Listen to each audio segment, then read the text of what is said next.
Hello and welcome back to our YouTube channel MCQs अड़ा। तो guys, जैसा कि आपको पता है कि फाइनेंस अकाउंट असिस्टेंट का एग्जाम होने वाला है, तो इस सिलसिले में हमने अकाउंटेंसी पे एमसीक्यूज लाए हैं। तो आज का जो टॉपिक है वो रहेगा MCQs on introduction to financial accounting and its terms.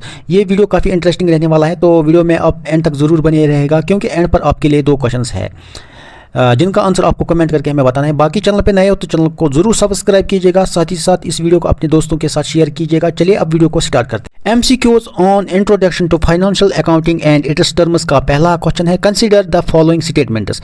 तो यहाँ पर मैं आपको बताऊँ कि जो भी आज हमने एमसीक्यूज लाए हैं वो सभी स्टेटमेंट बेस्ड है, तो आप भी ये एमसीक्यूज कर सकते हैं। आप वीडियो को पॉज कीजिएगा और अपनी जगह नोट कीजिएगा। जो भी क्वेश्चन यहाँ पर मैं पढ़ूंगा आप उसका आंसर नोट कीजिएगा और एंड में अपना स्कोर हमें ज़रूर बताइएगा कमेंट करके। चलिए अब हम स्टेटमेंट्स यहाँ पर पढ़ेंगे एक एक स्टेटमेंट को। पहला स्टेटमेंट है financial accounting deals with the preparation of financial statements. Second statement is the 2 major reports prepared in financial accounting और profit and loss account and balance sheet. Third statement is book keeping provides necessary data for accounting and accounting starts where book keeping ends. And fourth statement is profit and loss account shows the financial position of the business. Which of the following above statement is or incorrect? आपको incorrect जो भी statement ऊपर जो अभी हमने पढ़े तो उनमें से आपको incorrect statement आपको चूज़ करना है। तो यहाँ पर ऑप्शंस पढ़ेंगे पहले। Option A is 1 and 2 only, option B is 2 and 3 only, option C is 3 only and option D is 4 only। तो इसका जो राइट आंसर चेक करेंगे, right answer is option D यानी 4। जो फोर्थ स्टेटमेंट है ये यहाँ पर रॉन्ग है। Profit and loss account shows the financial position of the business, ये रॉन्ग स्टेटमेंट है। Profit and loss shows the financial performance of the business, जो फाइनेंशियल पोजीशन है वो बैलेंस शीट दिखा रहा है, और जो प्रॉफिट एंड लॉस अकाउंट है ये फाइनेंशियल परफॉर्मेंस ऑफ बिजनेस दिखा रहा है। तो इसलिए जो स्टेटमेंट फोर्थ है ये रॉन्ग है। तो चलते हैं नेक्स्ट क्वेश्चन पर। Next question is consider the following statements. तो पहला स्टेटमेंट है book keeping involves recording financial transactions and maintaining ledger accounts. Second statement is accounting begins where bookkeeping ends and involves summarizing, interpreting and communicating financial results.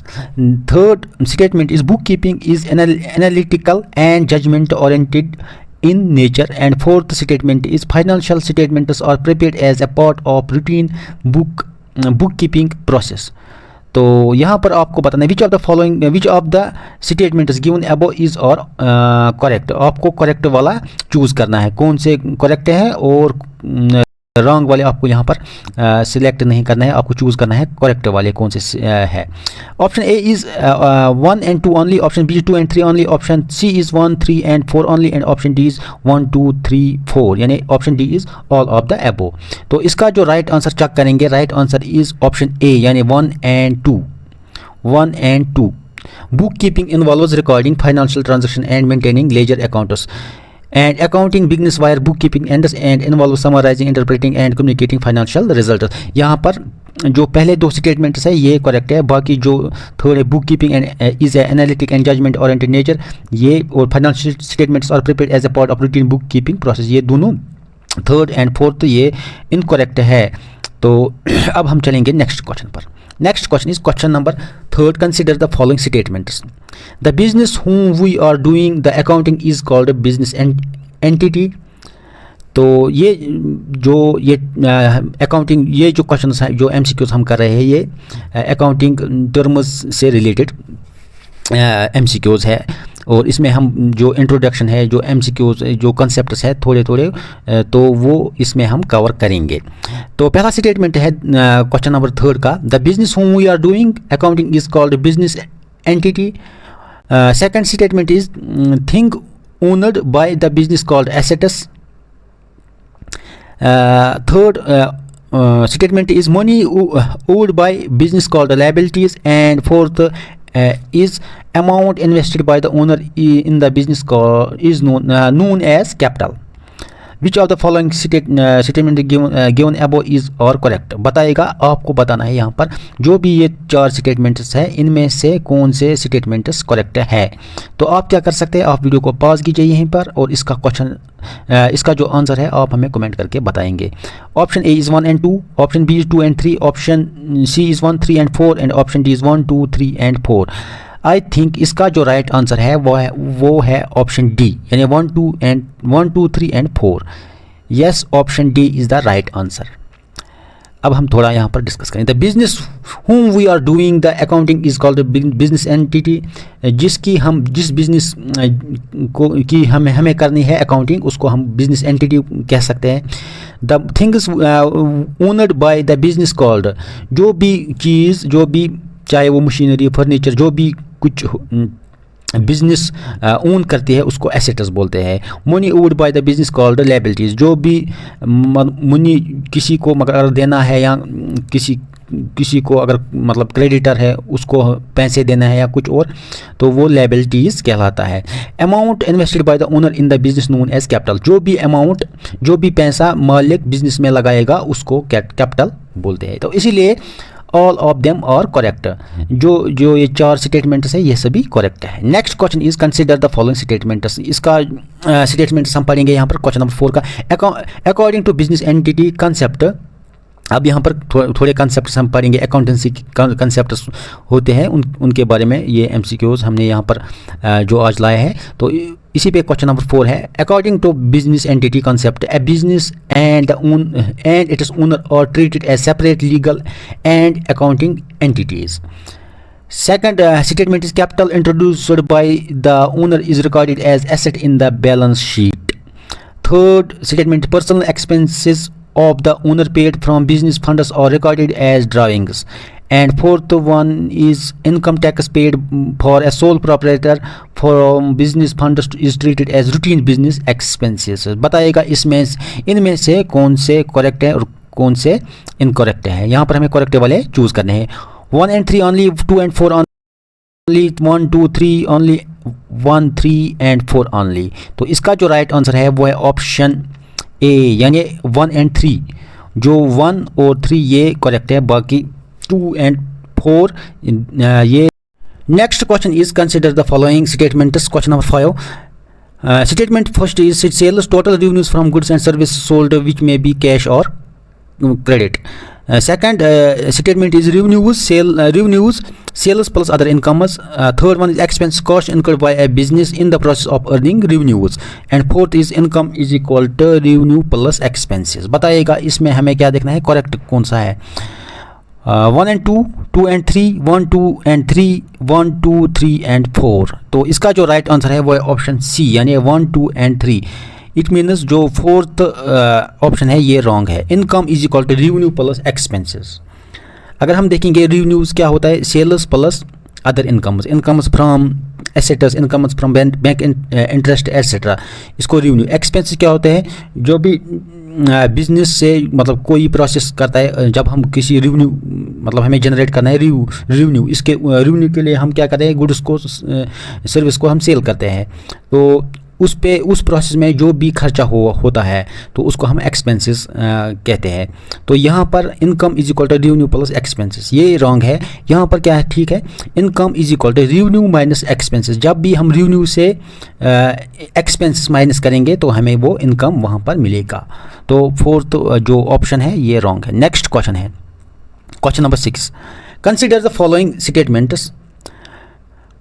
Statement first is all expenditures or expenses. Statement second is spending money or incurring a liability for some benefit, service or property is called expenditure. Third is if the benefit of an expenditure is exhausted within a year, it is called revenue expenditure. And if the benefit of an expenditure is lost more a year, it is called capital expenditure. तो बताइएगा right answer, आपको correct आपको बताना है। Video को pause कीजिएगा और comment में अपना आंसर आप दे सकते हैं। 1 and 2 only, 2, 3 and 4 only, 1, 2 and 3 only, 1, 2, 3 and 4। तो इसका जो राइट आंसर है यानी 2, 3 and 4 और करेक्ट। इट मीन्स जो पहला स्टेटमेंट है ये रॉन्ग है, ऑल एक्सपेंडिचर्स और एक्सपेंसेस, ये यहाँ पर गलत है, क्योंकि जो सभी एक्सपेंडिचर्स एक्सपेंसेस नहीं होते हैं। कुछ एक्सपेंडिचर्स जो कुछ हम जब भी हम कुछ खर्चे करते हैं, एक्सपेंडिचर्स जो इसका मतलब होता है खर्चा, तो जब भी हम कोई एक्सपेंडिचर करता है, कभी हम एसेट्स को हासिल करने के लिए कोई एक्सपेंडिचर करता है, खर्चे करते हैं, तो उससे हमें कुछ फ़ायदा मिलता है। तो ऑल एक्सपेंडिचर्स और नॉट एक्सपेंसेस, तो option first is wrong. Next question is consider the following statements. अब हमें स्टेटमेंट्स और पढ़ने हैं यहाँ पर। पहला स्टेटमेंट है the money measurement concept records only those transaction that can be expressed in monetary terms, ये ठीक है। Second one is high employ turn over and managerial efficiency or recorded in financial book of accountants. Third is inflation and changes in the purchasing power of money or fully adjusted under traditional money measurement accounting. Fourth one is non-monetary events regardless of their operational importance or omitted from accounting records. So option A is 1 and 4, option B is 1 and 2, option C is 2 and 3rd, and option D is 1, 2, 1, 3 and 4 only. तो option A यानी 1 and 4 और correct. The money measurement concepts records only those transactions that can be expressed in money terms. जो भी transaction in terms of monetary terms होंगे उनको हम money measurement concept कहते हैं। और fourth one is non monetary events regardless of their operational importance और omitted from accounting records, जो भी नॉन मॉनिटरी इवेंट्स हो, मतलब जिसमें पैसे का ट्रांजैक्शन ना हो, वो हम अकाउंटिंग जो रिकॉर्ड्स हम करते हैं, चाहे जर्नल में, चाहे लेजर बनाते हैं, या फिर trial balance sheet, profit and loss account, उनमें इसका हम ये नहीं करते हैं, रिकॉर्ड इसका हम नहीं रखते हैं। तो ऑप्शन 1 and 4 और correct. Question number 8. Consider the following statements. The going concern concept assumes that the enterprise will continue operations for the foreseeable future. ये going concern concept है. Second is the accounting period concept divide into the continuous life of business into specified time intervals. And third is accrual and prepayments are adjusted at the end of the accounting period. Fourth is financial statements are generally prepared for 12 months period to evaluate performance. ठीक है, यहाँ पर हम इसका हमें बताना है correct. Which of the following statements given above is और correct. 1 and 2, 3 and 4, 1 and 4 only, 2 and 3 only, 1, 2 and 4 only। तो इसका जो राइट आंसर है वो है ऑप्शन ए 1, 2, 3 and 4। ये सारे ऑप्शंस यहाँ पर जो है the going concern concept assumes that the enterprise will continue operation for the foreseeable future. तो हमें जो अकाउंटिंग करनी है, हमें ये सोच कर करना है कि जो भी हमारा जो बिज़नेस है ये कंटिन्यू, ये फ्यूचर में वहाँ पर भी ये काम करेगा, ये समझ करके हमें अकाउंटिंग करनी है। ये गोइंग कंसर्न कंसेप्ट का मतलब होता है। तो second is the accounting period concept divides continuous life of a business into specified. जो भी इसका मतलब होता है, अकाउंटिंग पीरियड कंसेप्ट का मतलब होता है जो भी हमें अकाउंटिंग करनी है, तो हम 1 साल लेंगे, तो उसमें हम उस साल को पीरियड्स में हम डिवाइड करेंगे। अकाउंटिंग पीरियड कंसेप्ट का यही मतलब होता है कि जो अकाउंटिंग पीरियड होता है तो हम उसको डिवाइड करेंगे पीरियड्स में, चाहे 3 मंथ चाहे 4 मंथ्स, ऐसे ही एक जो अकाउंटिंग पीरियड होता है वो 1 साल के लिए होता है, तो उसको हम इंटरवल पीरियड्स में हम डिवाइड कर सकते हैं। Accrual and prepayment adjust at the end of the accounting period. ये अकाउंटिंग जो end of the accounting period होता है, मतलब साल के एंड में, तो वो यहाँ पर एडजस्ट हम करते हैं। फाइनेंशियल स्टेटमेंट्स और जनरली प्रिपेयर्ड फॉर, जो फाइनेंशियल स्टेटमेंट्स हम बनाते हैं वो 12 मंथ्स जो एंड होता है 12 मंथ्स का हमें बनाते हैं, ताकि हम परफॉर्मेंस चेक कर सकते हैं अपने बिजनेस का। Next question, consider the following statements. The dual aspect concept is the fundamental basis of the double entry system. The total assets must always equal total liabilities plus capital. Third is purchase of machinery on credit increases the total assets and decreases the total liabilities. Fourth is payments to creditor decreases both assets and liabilities. बताइएगा यहाँ पर आपको बताना है कौन सा correct है.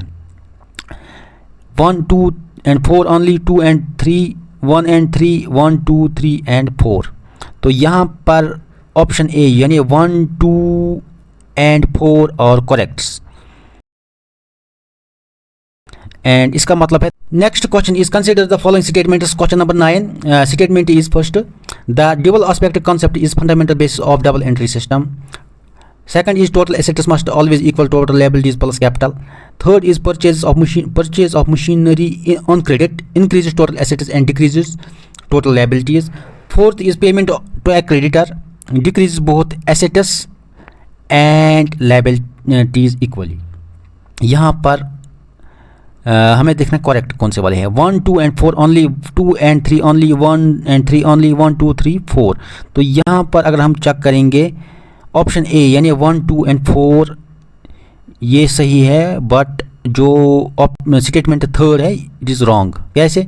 Purchase of machinery on credit increases total assets, ये सही है. परचेज ऑफ अगर हम मशीनरी को परचेज करेंगे, मशीनरी हमारी जो एक एसेट है उससे हमारी जो एसेट है अगर हम उसको क्रेडिट में परचेज करेंगे तो यकीनन जो एसेट है वो हमारा बढ़ जाएगा. And decrease total liabilities, but यहाँ पर डिक्रीज हमारी जो लायबिलिटीज़ है वो डिक्रीज़ नहीं हो जाएगा, क्योंकि जो लायबिलिटीज़ है अगर हम क्रेडिट में इसको हम परचेज़ करेंगे मशीनरी को तो हमारी लायबिलिटीज़ यहाँ पर इंक्रीज़ हो जाएंगे. यानी purchase of machinery on credit increases both assets and liabilities. तो इसीलिए ऑप्शन जो स्टेटमेंट थर्ड है ये यहाँ पर रॉन्ग है. यहाँ पर पेमेंट टू क्रेडिटर फोर्थ वाला देखेंगे. Payment to a creditor decreases both assets and liabilities. अगर हम किसी क्रेडिटर को हम पेमेंट करेंगे तो क्या हमारी जो एसेट है वो डिक्रीज़ हो जाएगी और हमारी लायबिलिटीज़ वो भी डिक्रीज़ हो जाएगी. ये सही है, क्योंकि जो अगर हम उसको पेमेंट करेंगे तो जो हमारी कैपिटल है वो डिक्रीज़ हो जाएगी. तो एसेट कैपिटल हमारा एसेट है तो एसेट डिक्रीज़ हो जाएगा, और लायबिलिटीज़ भी डिक्रीज़ हो जाएगा, क्योंकि अगर हमने उसको पेमेंट किया है तो इसका मतलब जो हमारी लायबिलिटीज़ है वो डिक्रीज़ हो जाएगी, वो कम हो जाएगा. Next question is what is the primary purpose of recording depreciation in accounting. Very important question है, ये स्टेटमेंट बेस्ड नहीं है. Option A is to determine the exact current market value of physical asset, to allocate the cost of tangible assets over its estimated useful life. Option C is to set aside cash to purchase a replacement asset when it wears to out. And option D is to increase the overall value of assets listed on balance sheet. तो इसका जो right answer है वो है option B, यानी to allocate the cost of a tangible asset over its estimated useful life.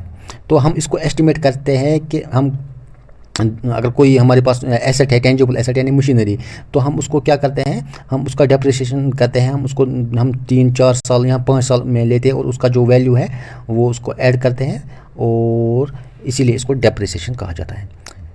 Next question is question number 11. Consider the following statement. The matching concept requires revenues of a period to be matched with the cost incurred to earn that revenue. Second is outstanding expenses are added to respect to expense in profit and loss account under the matching concept. And third is unsold stock is carried forward the next year for to match the cost of against the future revenue. And statement fourth is depreciation is provided to match the assets cost or its useful life against the revenue earned. तो correct आपको बताना है number 2. Option A is 2 and 4, 1 and 3, 1, 2 and 3, and option D 1, 2, 3 and 4 यानी all of the एबो. तो यहाँ पर हम देखेंगे ऑप्शन डी यानी ऑल ऑफ द एबो और करेक्ट. अब हम चलेंगे नेक्स्ट क्वेश्चन पर.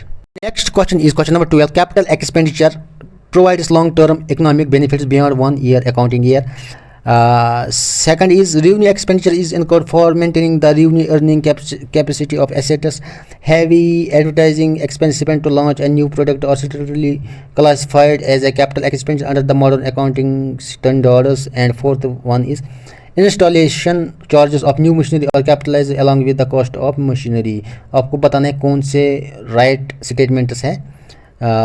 Option A is 1, 2 4 only, 1 and 3, 2 and 3, 1 2 3 and 4। तो इसका जो राइट आंसर है वो है 1 2 एंड 4, यानी option A is the right answer, 1 2 and 4। तो इसका मतलब जो ऑप्शन 3 स्टेटमेंट 3 है ये रॉन्ग है। Heavy advertisement expenses spent to launch a new product और strictly classified as a capital expenditure under the modern accounting $16। तो यहाँ पर एक थोड़ा सा समझेंगे कि जो कैपिटल एक्सपेंडिचर और रेवेन्यू एक्सपेंडिचर होता है, जो कैपिटल एक्सपेंडिचर होता है ना, ये 1 साल से ज़्यादा हम चलता है। जो रेवेन्यू एक्सपेंडिचर होता है, एक्सपेंडिचर का मतलब खर्चा, जो खर्चा 1 साल से ज़्यादा चलेगा उसको हम बोलते हैं कैपिटल एक्सपेंडिचर। और जो रेवेन्यू एक्सपेंडिचर होता है वो 1 साल में ही वो चलता है, 1 साल में ही ख़त्म होता है। ठीक है, तो चलेंगे नेक्स्ट क्वेश्चन पर। Consider the following statements. Statement first is question number 13 का, करंट एसेट्स और assets held for conversion into cash within 12 months और 1 ऑपरेटिंग साइकिल। और second is patent, trademarks and copyrights और examples of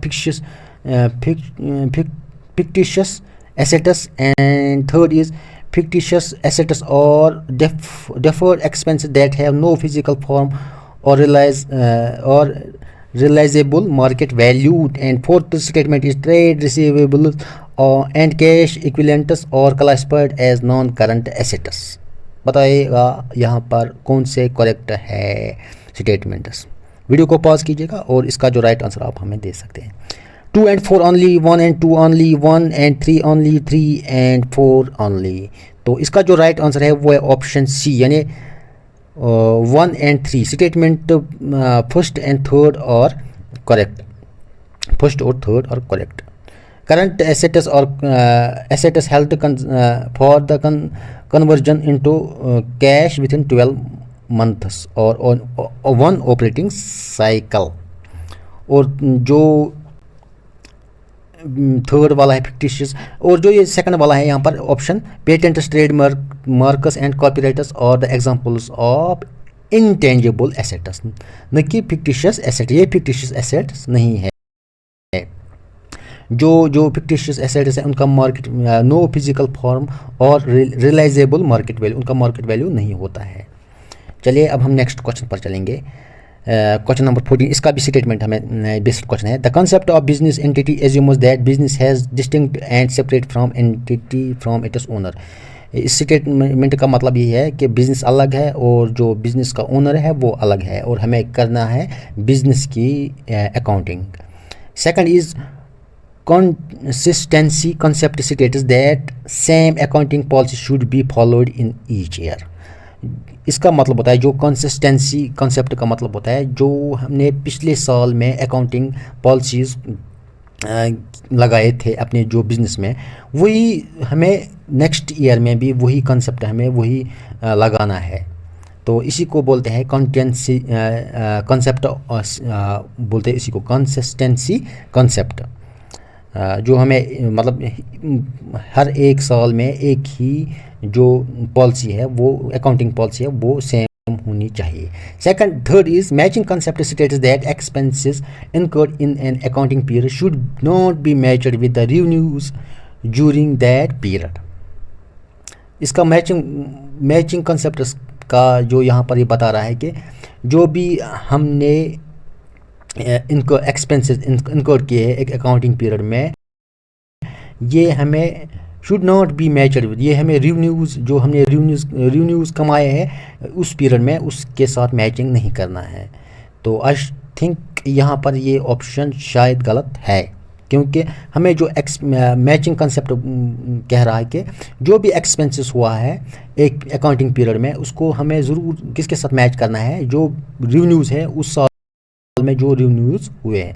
fourth is the cost concept और historical cost principle requires an asset to be recorded on financial statements as its current market value. तो यहाँ पर हम देखेंगे, यहाँ पर which of the following statement is given above is और incorrect, हमें वही चूज करना है जो इनकरेक्ट है। 1 and 2 option B, 2 and 3 C option is 3 and 4 and all of the above. तो इसका जो राइट आंसर है वो ऑप्शन सी, यानी 3 एंड 4 और इनकरेक्ट। 3 एंड 4 और इनकरेक्ट। जो मैचिंग कंसेप्ट अभी मैंने आपको बोला है कि हमें एक्सपेंसेस और रेवेन्यूज़ को मैच करना है एक अकाउंटिंग पीरियड में। और थर्ड वाला है द कॉस्ट कॉन्सेप्ट और historic requires an asset to be recorded in on financial statement as a current market value. ये भी रॉन्ग है।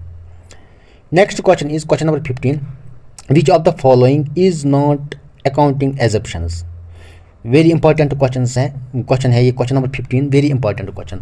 आपको बताना है अकाउंटिंग एजप्शंस कौन नहीं है। इन ऑप्शंस में आपको एक ऑप्शन चूज़ करना है और आपको बताना है कौन सा वाला यहाँ पर अकाउंटिंग एजप्शन नहीं है।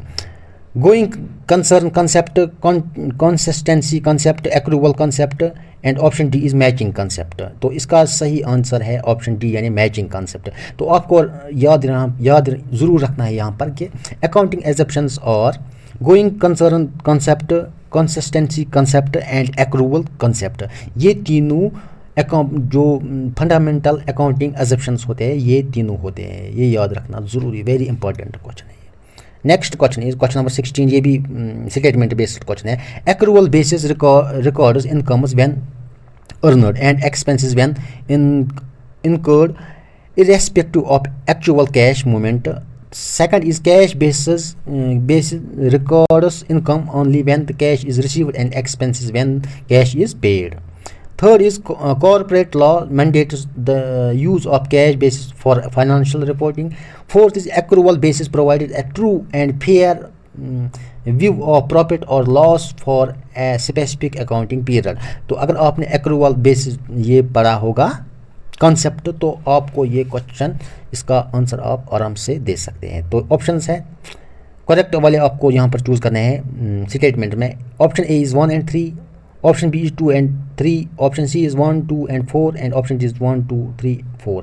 बताइएगा इस क्वेश्चन का राइट आंसर क्या हो सकता है। तो इसका जो राइट आंसर है वो है ऑप्शन 1, 2 and 4, यानी स्टेटमेंट 1, स्टेटमेंट 2 एंड स्टेटमेंट 4 और correct. Statement 3 is incorrect. Corporate laws mandate the use of cash basis for financial reporting.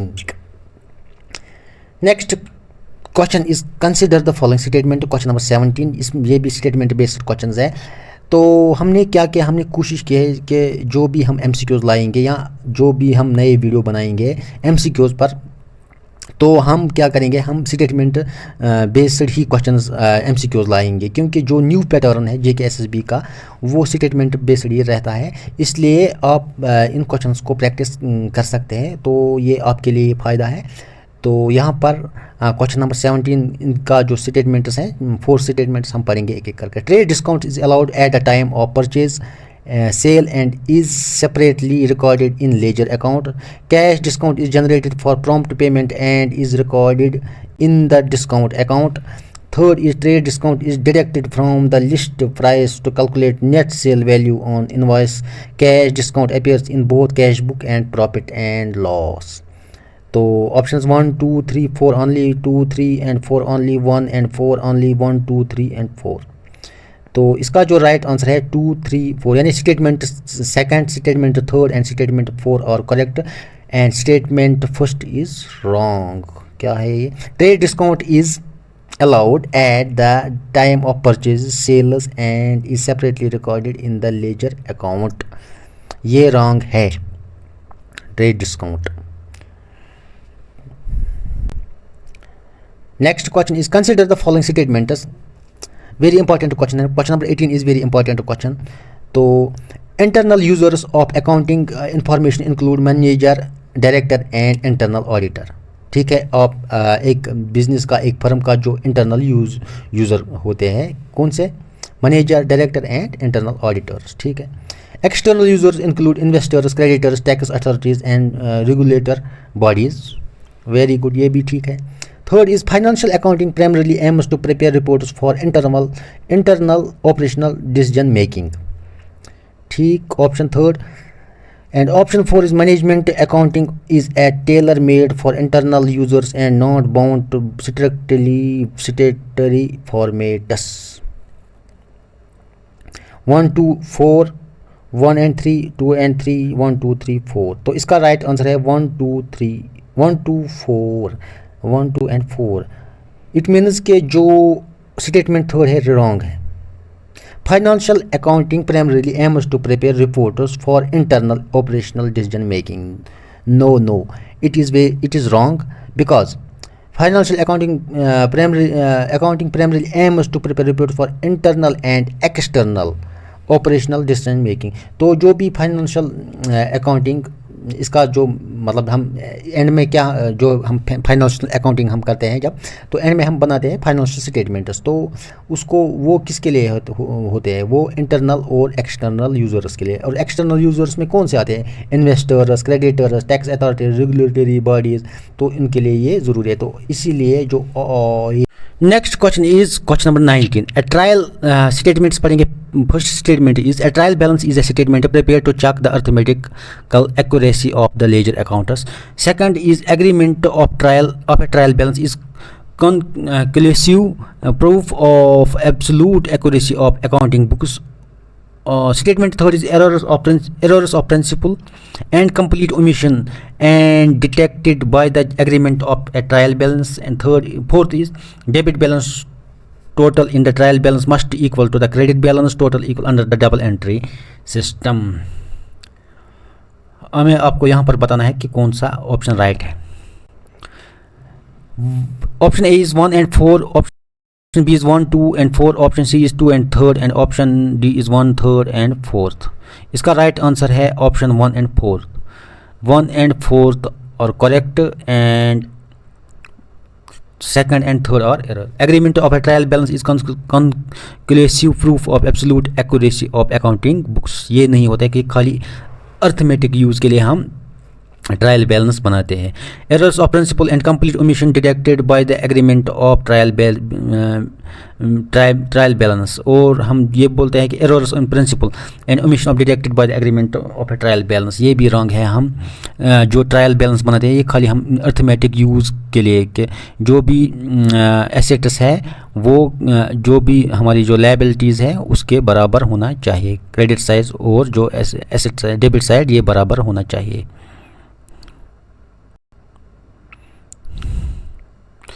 Next question is question number 20. Drawings represent the withdrawal of cash or goods by owner for personal use. Drawing increase the proprietor's capital in the business. Goods taken by the proprietor for personal use or credited to the purchases account. Fourth is interest on drawing is an income for the business and expense for the proprietor. Correct वाला आपको choose करना है। 1 and 2, 2 and 3, 1 3 and 4, and D is 1 2 3 and 4। यहाँ पर 1 3 and 4 और correct, and option statement second is wrong, यानी option C is correct, third is wrong. Goods taken by the proprietor for personal use और credited to the purchase account, no ये wrong है। जो goods proprietor personal use के लिए निकालता है business से, तो वो उसे हम ड्राइविंग्स कहते हैं। Next question is question number 21 and question number 22। अब 2 क्वेश्चंस बचे हैं, ये क्वेश्चंस मैं आपके लिए रख रहा हूँ, तो आपको इन दोनों क्वेश्चंस का राइट आंसर हमें कमेंट करके बताना है। तो statement first, financial accounting provides general purpose reports primarily for the external stakeholders. Second is cost accounting focus on determining and controlling the cost production और services. Third is statement management accounting provides the forward looking quantitative and qualitative information for internal planning. Statutory financial accounting is purely voluntary corporates register corporate entities. तो आपको यहाँ पर correct वाला बताना है। 1 and 4 1 and 4 यहाँ थोड़ा एक ऑप्शन बी में थोड़ा मिसप्रिंट हुआ है। 1 and 4 1 2 and 3rd 1 2 3 and 4th। तो आपको बताना है यहाँ पर राइट आंसर क्या हो सकता है। तो question number 22 is statement first is trade discount is allowed at the time of purchase sales and is separately recorded in the ledger accounts. second is cash discount is granted for prompt payment and is recorded in the discount account. Third is delayed discount is deducted from the list price to calculate net sales value on invoice. And fourth is cash discount appears in both cash book and profit and loss account. तो correct वाला आपको यहाँ पर देना है 1 second and third only, 1 second third fourth, 1 and fourth, second third and fourth. तो आपको इन options में आपको चूज़ करना है कौन सा ऑप्शन करेक्ट है. तो ये था आज का हमारा video MCQs on introduction and financial accounting and its terms. तो आई होप आपको ये वीडियो काफ़ी पसंद आया होगा. तो वीडियो को ज़रूर लाइक कीजिएगा और साथ ही साथ अपने दोस्तों के साथ शेयर कीजिएगा. और आप हमें कमेंट में कुछ सजेशन भी दे सकते हैं ताकि जो हम ये वीडियो बना रहे हैं हम इसको और